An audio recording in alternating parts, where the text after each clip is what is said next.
Hey, this is Jason Creel and you're watching The Lawn Care Life. Today I want to talk to you about one particular weed that is a nightmare for me and many lawn care business owners every single spring. I want to tell you what the weed is and what to do about it. Stay tuned.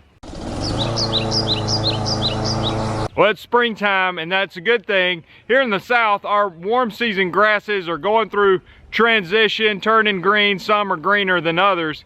But it's also, in some ways, a time that can be a little bit nerve-wracking for both homeowners and lawn care business owners alike. One reason is because the springtime seems to be the time when weeds are most active. Now, there's a number of reasons for this. Today, I'm going to talk to you about this one particular weed. Let me go ahead and show you the weed, the one that's causing me fits at this very moment. All right, so if you look at this yard, it's a Bermuda yard. And it's going through, transition. It's starting to turn green a little bit, but certainly not, the lush green that it will be hopefully a month from now and for the rest of the growing season. But when you look at it and you say, okay, it's got some brown patches, Bermuda's sort of waking up from its long winter's nap. But that's not the problem. I mean, I'm not worried about that. That'll get going soon enough. We're getting up into 80-degree weather, so it's gonna start turning green. But you'll start to notice as I walk here, and as I continue to walk, you'll see more of them, and more of them, and more, and more, and more of the same exact weed. The problem is this happens every single year. This weed takes over lawns, not all of them, but it's not uncommon at all. I've been to 3 customers' houses here in the same exact neighborhood. All 3 are covered with the same exact weed. Now, what is this weed? Let's get you a closer shot. Okay, this weed's called American burnweed. You'll hear it called by other names, fireweed. I don't know what all they call it, but I call it American burnweed or just burnweed. And it comes up every spring about this time. In my area, I'm here in Alabama, we're looking typically around April or May. And the problem with this weed, and this when you start reading about American burnweed, you'll read that that it germinates in the thatch as opposed to the soil. So it becomes very easy to pull up. I mean, you're not talking about deep roots at all. So I mean, it's no big deal to walk around and pull it up, but it almost is like sometimes you wake up and your yard looks good. The next day you wake up and you have 500 of these that seemingly popped up overnight. Okay, so this is a problem weed for, lawn business owners who are trying to keep their customers' yard looking good, or if you're just a homeowner and you're trying to do it, it's like, well, what did I do wrong? I put out my pre-emergent, how come I still have this weed in my lawn? And of course, that's what a lot of customers are thinking to their lawn care company. They're thinking, I thought, what am I paying you for? Didn't you put out a pre-emergent? How come I have 500 weeds in my lawn this spring? Well, there's a number of lessons to be learned here. I'm going to talk about how to control this weed, and just from experience and from talking to other people, there's a lot of things we can learn. Now, like I said, springtime is a challenge anyway because here the grass is starting to grow. Some people are cutting their grass, some people are not cutting their grass. The ones who are not cutting the grass, if they have weeds, they look even worse. So, tip number 1 on how to control burnweed and many other weeds is mow the lawn, okay? Burnweed particularly does not like lawnmowers. Now, obviously, any weed is gonna get mowed over, but when you mow burnweed over, once you start cutting your grass a couple times, you'll find that the number of burnweed is greatly reduced that comes back. So that's one way to do it, but that's not really a satisfying answer to a lot of people. So I want to say this, I've been reading and experimenting on, and this past year in the fall, I used prodiamine as a pre-emergent on many of my lawns, and on others, I used Spectacle Flow, which is a significantly more expensive product, but the theory is that it's going to help you with weeds like POA. And in my experience now, using it this past fall on hundreds of customers, basically a 50-50 split. 50% with prodiamine, much cheaper, 50% with Spectacle Flow, more expensive.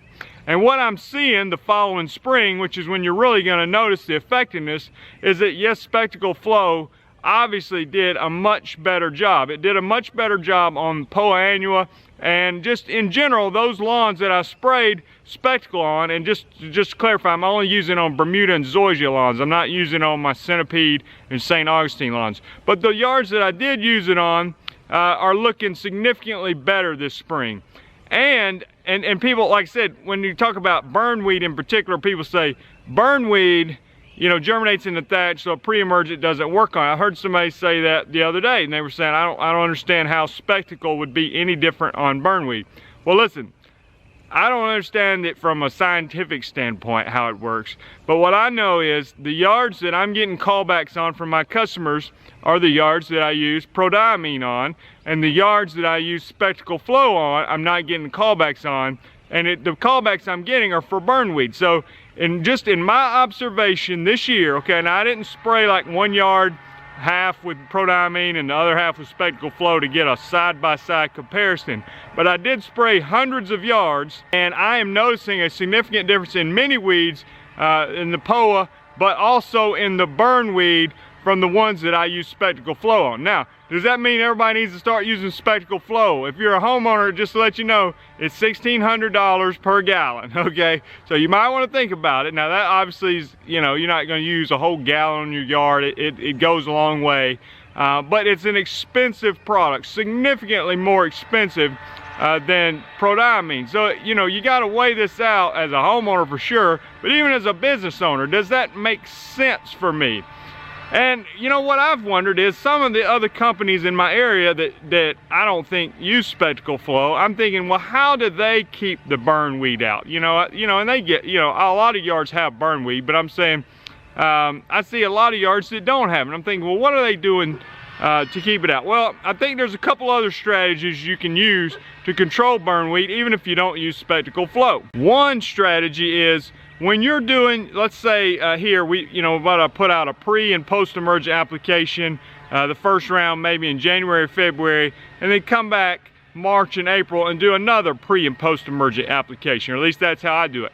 Okay, well, what you can do is, if you know that burnweed starts, you know, showing up in your area like it does in mine around April, mid-April, early May, we're just covered in it, then maybe you can push that second application, which is going to have a post-emergent there, till later in April and catch that burnweed right as it starts to come up. Now, is that a perfect solution? No, it's not, because, you know, if you got hundreds of yards to do, you can't do everybody in the last 2 weeks of April, okay? It's just not possible. So, but if you're a homeowner, that might be a good option. You know, just have any kind of, like that's the thing, it's not, burnweed's not a difficult weed to control, okay? It's not, from a post-emergent standpoint, it's not hard to kill is what I'm saying. You can go buy any product from your big box store that says broadleaf weed killer and that's labeled for your grass, and it's probably going to knock it out quickly. But it's not so much about how difficult it is to control. It's like, can you prevent it? How does this yard not get covered up with burnweed every single spring? The other thing you can do, I think a couple more lessons I've learned from my dealing with burnweed. One is communication with your customers, okay? I probably should have done a better job this spring just communicating with them like, hey, there's a particular weed that comes out in the springtime. If you have a problem with it, please let me know and I'll, you know, come by and take care of it. But sometimes if you can just communicate on the front end, let them know that this has happened, that, you know, because like I said, a lot of times they think the lawn care company's not doing a good job, and that's not necessarily true. So, you know, you have to just communicate, let your customers know, educate them a little bit about the weed and what we're going to do about it. We're not ignoring it, and we're, you know, get to you as soon as we can. I have not done a great job at that. On the communication end. That may be through a mass email to your customer list or however you want to do that. The other thing you can do is, let's say, you know, for me, let's say I'm done spraying everybody's yard and it's time to start fertilizing. Well, you know, thankfully I've got a ride-on spreader sprayer. So what I can do is, you know, let's say I get an emergency call, somebody's got burnweed all over their yard. Well, I can just load up that ride-on spreader spray and spray the yard real quick, run over it and knock it out. I'm using a product called Change Up at 1 pint per acre, and it just, you know, knocks the burnweed out real quick. I mean, probably be wilted within within a day probably, but I would say at least within 48 hours, if we get decent warm weather, the burnweed will start to wilt. And like I said, when they cut the grass, they'll have significantly less. I'm not saying they won't have another, you know, little bit of burnweed pop up, but it does the number on it, is what I'm saying. But if it's time to fertilize, then I can say, well, you know what, it's time to go ahead and fertilize your yard. I can come out, fertilize, and spray the burnweed at the same time. So I've got a couple questions for you guys. One, you know, I know we deal with burnweed in the South here big time. Does other parts of the country have this particular weed? I would be curious to know, because it causes lawn care business owners fits, including me, because, you know, you hate to see a yard that you know is looking great, and then all of a sudden it's got 500 weeds in it in 1 week, and it just makes you, you know, feel bad. Homeowners not satisfied. And you got to have the same conversation over and over about it, apologize, and say, I'll come out and take care of it quickly as possible. So, you know, I hate that from our perspective. The other question is, what do you guys think about switching over, if you're a business owner or a homeowner, I guess, if you're switching over and using spectacle flow? For me, I think through the results that I have seen this year, I'm most likely going to switch almost all of my Bermuda and Zoysia lawns over to spectacle flow this fall. Now there's going to be an added cost on my end to pay for that, and I'd maybe make some adjustments in my business to pay for that. But to me, the callbacks, the complaints, and the yards that just don't look that great during the springtime, it's worth it to me. If it can reduce the amount of callbacks I get, reduce the amount of spot spraying that I need to do the following spring, then it will be worth that added cost. And like I said, based on my observations this year, I think it is worth it. So, but you got to make that decision for your own business. Another thing other businesses do, they might have more applications. You know, maybe they just got, you know, their applications stacked together in the springtime where they're getting by that yard every 4 to 6 weeks, and so it's not a big a deal for them because they're out on the property more often. So that may be an option. You know, you just add an additional application in the springtime for the specific cause of dealing with burnweed. But one thing I like about the lawn business, I say I like it and hate it basically, but it's unpredictable. Okay, the weather's unpredictable. It keeps it exciting. But you know, one year you may have a terrible burnweed year, the next year it may not be that bad. Same thing with sedges and other products. I mean, yeah, you're gonna have them, but it seems like they might vary from year to year. The weather changes from year to year. It may hit early one year, late one year, but burnweed is one particular weed that gives people fits. So if you wake up one spring morning and your lawn all of a sudden has 500 nude weeds, chances are it's American burnweed. You can read about it, leave your comments below. I hope this video has been helpful. If you hadn't done so, subscribe to the channel. I've got many more videos that can help you with your lawn or with your lawn care business. So check out these suggested videos popping up now. Thanks a lot.